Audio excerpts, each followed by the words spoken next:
El 5 de septiembre de 1997, Jim y Jens tratarían de llegar al aeropuerto de Arizona para reencontrarse con sus padres, pero no sabían si realmente iban a llegar. Como Jim y Jens no vivían en la misma ciudad de sus padres, querían hacer una visita, así que fueron para Arizona. No solo querían ir a pescar en la costa de México, sino que también querían volver a conectarse con sus padres. Como Jim era piloto, estos decidieron darse un caprichito y alquilar un avión en el cual con este irían hacia Arizona. Jim y Jens cargaron el equipo en el avión, sin pensárselo dos veces. Vieron que todo fuera correcto y despegaron. El vuelo duraría aproximadamente unas 3 horas. Puso en marcha y tras un largo rato de vuelo, al llegar a los 3000 metros de altura, Jens se puso unos cascos intentando echar una cabezada, ya que estaba algo cansado. Mientras viajaban por unos cielos despejados y bastante soleados, a 30 minutos del aterrizaje, Jim recibió un informe de que había algunos vientos fuertes más adelante, más o menos a unos 15 minutos. Y lo peor, que también había visibilidad minimizada, que podría haber bastante niebla. Jim no quería que pasara nada, así que unos 5 minutos después, este comenzó su descenso. Rápidamente el clima también empezó a empeorar muchísimo y las nubes se empezaron a poner muy feas. El avión comenzó a temblar muy fuerte. La principal causa de esto es que había unos vientos muy fuertes y como también estaba lloviendo, más difícil se le hacía. Y también le dio por mirar a la velocidad que iba el viento, y esta era unas 257 km por hora. Y sí, él tenía menos velocidad que el viento, por lo cual se le hacía muy difícil volar en contra del viento. Su velocidad era de 185 km por hora. Finalmente, después de algunos relámpagos, Jim sabía que tenía que darse la vuelta urgentemente, porque si no, podría ser inminente. De esta manera, inclinó el avión, lo giró 180 grados, ya que si esto no lo hacía, el avión se estrellaría, y comenzó a descender yéndose de la tormenta, evidentemente en la dirección opuesta, para donde estaba el cielo despejado y soleado. Habló por la radio del aeropuerto para decirles que no llegarían a la hora prevista, y que iba a intentar encontrar otro aeropuerto alternativo. Después de un ratito,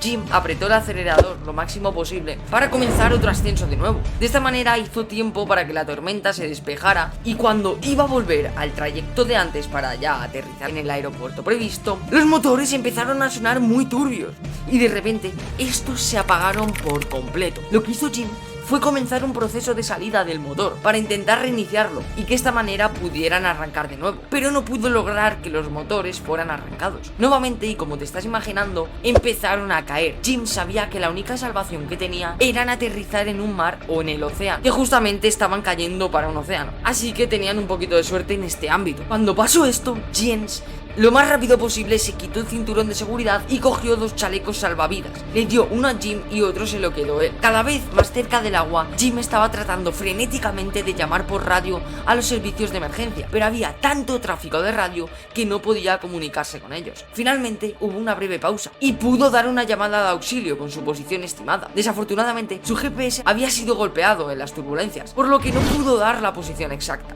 Después de transmitir la información, no hubo tiempo para una respuesta, porque estaban a 45 metros de altura del agua. Ahora, ellos veían como habían enormes olas debajo de ellos, y cuando llegó el momento del impacto, Jim puso el avión en reversa. En el último instante, el avión golpeara en el agua. Luego el avión saltó a través de la parte superior de algunas olas, antes de finalmente estrellarse en el agua. Entre el viento en contra y la lenta velocidad del aire, el impacto fue sorprendentemente pequeño. Jim y Jens estaban totalmente ilesos, habían tenido suerte al no haberse dañado en la caída, pero ahora necesitaban salir del avión lo más rápido posible, antes de que se hundiera bajo el agua oscura y tormentosa. La primera salida que a ellos se les vino a la cabeza fue salir por el ala, y eso fue lo que hicieron. Mientras estaban parados en el ala, el avión balanceándose de lado a lado, de arriba abajo en las olas, después de estar allí por unos segundos, se dieron cuenta de que necesitaban agarrar cualquier cosa que pudieran desde el avión antes de que este desapareciera por completo en el agua.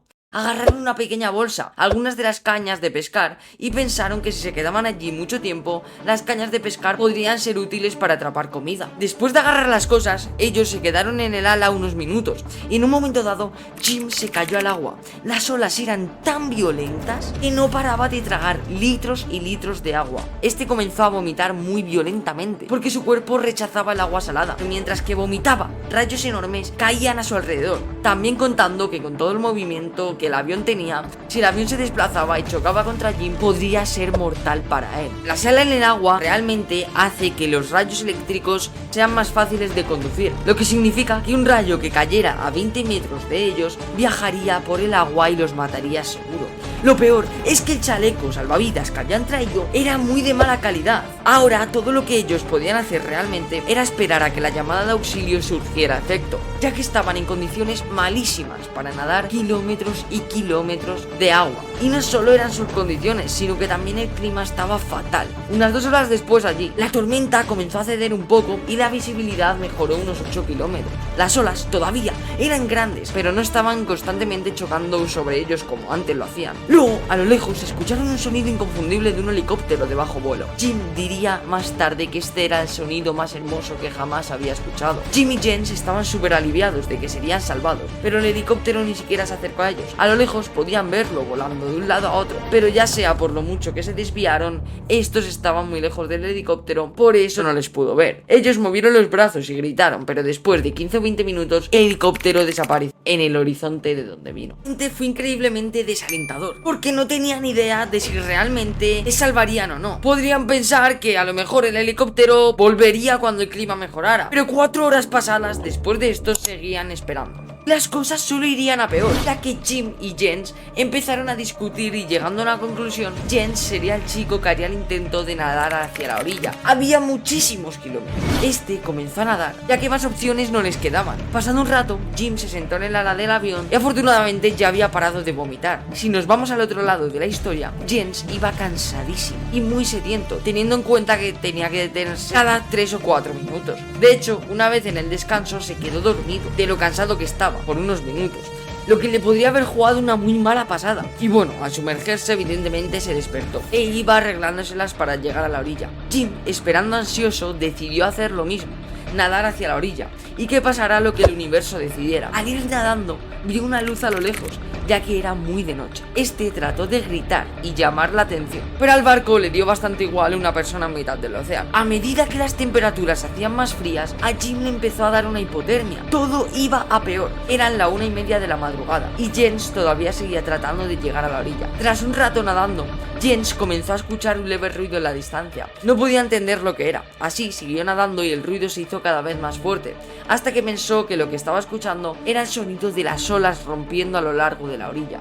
Esto era muy cierto, lo que no se dio cuenta de que se estaba acercando a la orilla, pero había una serie de arrecifes de coral entre él y la orilla real. El sonido que estaba escuchando era el agua estrellarse a lo largo del arrecife. Este se extendía cientos de metros desde la tierra seca hasta el mismo arrecife. Después de nadar por otro rato más, Jens se estrelló la rodilla contra el arrecife, haciéndose un corte gigante en la pierna, y una cosa lleva a la otra. Se detuvo un instante y vio cómo estaba cubierto de erizos de mar al completo. Eso pasó directamente a través de sus aletas de natación. Evidentemente, él estaba sangrando y cubierto de erizos de mar. Llegó el peor momento, y era que en esas aguas había tiburones. La verdad es que sí, que bastantes lejos, pero estaba sangrando en un agua plagada de tiburones. Este tendría suerte, y los tiburones en su proceso no le harían nada. También hay que tener en cuenta que Jens no estaba muy lejos de la orilla. Jens se alejó del arrecife e hizo su camino a lo largo de la costa, a tratar de encontrar la orilla. Milagrosamente, un poco más tarde, vio una luz en la orilla. Sin siquiera pensar en el arrecife, inmediatamente nadó directamente y logró atravesar el arrecife muy peligroso que tenía. Cuando por fin llegó a la orilla,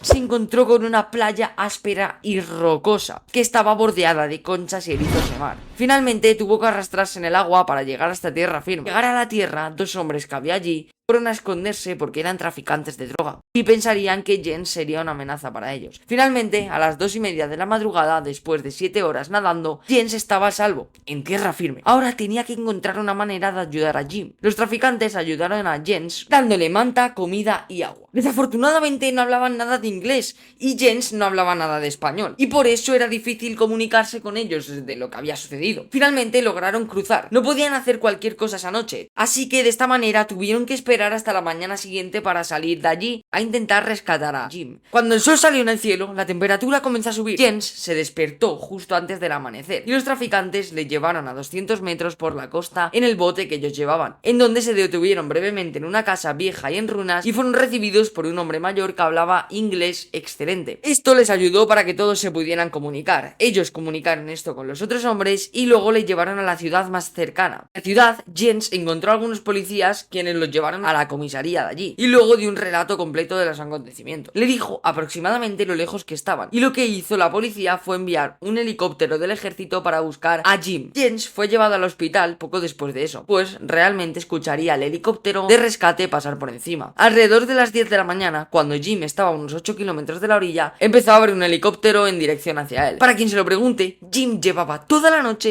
intentando llegar a la orilla. Entonces este escuchó el sonido distante de un helicóptero una vez más. Esta vez se acercó cada vez más y más el helicóptero y pasó por encima de él. Luego el helicóptero se dio la vuelta y regresó hacia la tierra. Pensó que tenía que haberle visto esta vez, ya que el helicóptero había buscado muy poco a los alrededores de él, lo que esto era señal que era todo en base a su rescate. Dicho esto, después de todo lo que había pasado, este esperó ansiosamente dudando si el helicóptero realmente lo había visto. Afortunadamente, 15 minutos después en la distancia, podía ver la gran columna negra de humo que echaba el helicóptero, mientras un gran buque mexicano aceleraba hacia él. Llegó después de unos 30 minutos y un pequeño bote se dejó caer al agua. Él fue subido al pequeño bote y después de 19 horas de estar perdido en el mar Cortés, finalmente se paró en tierra firme, al igual que con los pescadores. Los oficiales en este barco apenas hablaban inglés, pero Jim sabía lo suficientemente español para preguntar sobre el destino de su buen amigo, Jens. Le aseguraron que Jens estaba vivo y bien, y de hecho era quien los había enviado. Regresaron al puerto y descubrió que eran las únicas personas. Jim fue el primero en bajar del barco y abrazó a Jens, que le estaba esperando allí. Y finalmente Jim se pudo recuperar. Y esta ha sido la historia de Jim y Jens, de cómo casi mueren en mitad del océano. Espero que te haya encantado y que de verdad lo hayas vivido con emoción.